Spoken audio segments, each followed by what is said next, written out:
જૂનાગઢ વિસાવદર વિધાનસભા પેટા ચૂંટણી આપના ઉમેદવાર ગોપાલ ઇટાલિયા પર બિલખા કિન્નર અખાડાના નીલમ દેવી લાલગુમ ભૂતકાળમાં ગોપાલ ઇટાલિયાએ ધર્મને ઠેસ પહોંચે તેવું નિવેદન આપેલ। ચૂંટણીના માહોલ સમયે નિવેદન આપવાના સવાલ પર ગોળ આપ્યા જવાબ। કિન્નરો આદિ અનાદિકાળથી રહેલા છે। કિન્નરો શું છે તે જાણવા તમારે કિન્નરો પાસે બેસવું પડે। ધર્મ વિશે ઠેસ પહોંચે તેવું કોઈએ બોલવાનો હક નથી। તમે પણ રાજકારણમાં તમારા જ રોટલા શેકો છો। રાજકારણમાં ધર્મને વચ્ચે ન લાવવો જોઈએ, તેવું ચલાવી પણ નહીં લેવાય। વાત કરીએ તો આ સમયે આ પ્રકારનું નિવેદન આપવાની કેમ ફરજ પડી? વિડિયો તો એમનો ઘણો જૂનો છે।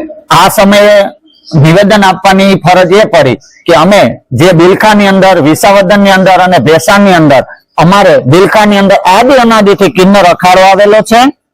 અમારા વડવાઓ અહીંથી યુગોથી રહી અને અખાડાની અંદર રહીને એનું ભજન કરીને ગયેલા છે। તો આ જે દુનિયાદારીને જેને હિજડા છક્કા પાવૈયા કહી ગોપાલ ઇટાલિયાએ એવું આવેદન આપ્યું છે, તો એના માટે મારો એ વિરોધ છે કે જે આ દુનિયાદારી આજે રગની અંદર અમારે એનું અન્ન ભરેલું છે, એને અમારું ભરણ પોષણ કર્યું છે, અને જો અમારા દીકરાઓને, અમારા પ્રજાઓને જો હિજડા છક્કા અને પાવૈયા કહી અને સંબોધે તો હું માં છું, માને આક્રમણ તો આવવાનું જ છે। ખાસ કરીને હાલ અત્યારે જે મતદારો છે, અત્યારે જે ચૂંટણી છે, ચૂંટણીનો માહોલ છે, આ જ સમયે આ વસ્તુ આવી છે, એને માટે આપ શું કહો છો અને આનો કેવી અસર પડશે? જો રાજકારણની વાત રાજકારણની અંદર, આ ધર્મની વાત છે, ધર્મની અંદર મારું કેવું એમ થાય છે કે બે પાડોશી ઝઘડા કરે તો માણસની જાત 12 મહિના 13 મહિના મગજની અંદર રાખે છે।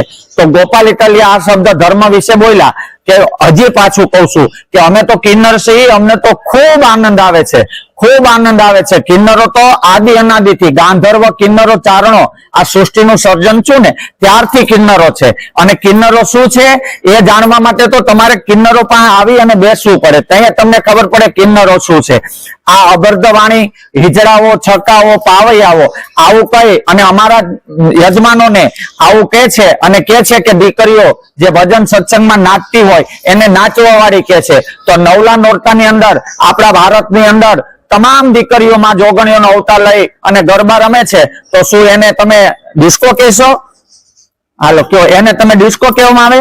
ના। આ ધર્મની અંદર ગોપાલ ઇટાલિયાને મારે એટલું જ કેવું છે કે જે કાર્ય કરવાનું હોય તમે પોતપોતાનું કરો। તમે કહેશો કે સાધુ સંતો કથાઓ કરે, બ્રાહ્મણો કથાઓ કરે, બધા કરી અને એના રોટલા શેકે છે, તો તમે શું કરો છો?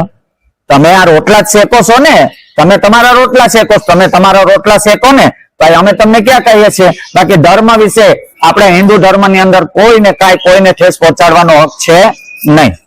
પણ ખાસ કરીને જ્યારે ચૂંટણીનો સમય છે ત્યારે જ આ નિવેદનો શા માટે?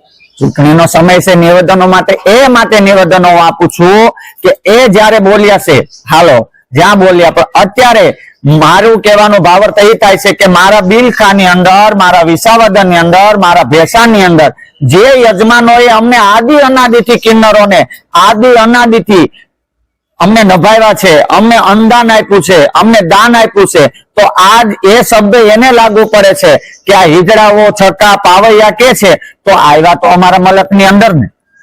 આનો વિરોધ તમે કેવી રીતે કરશો? આ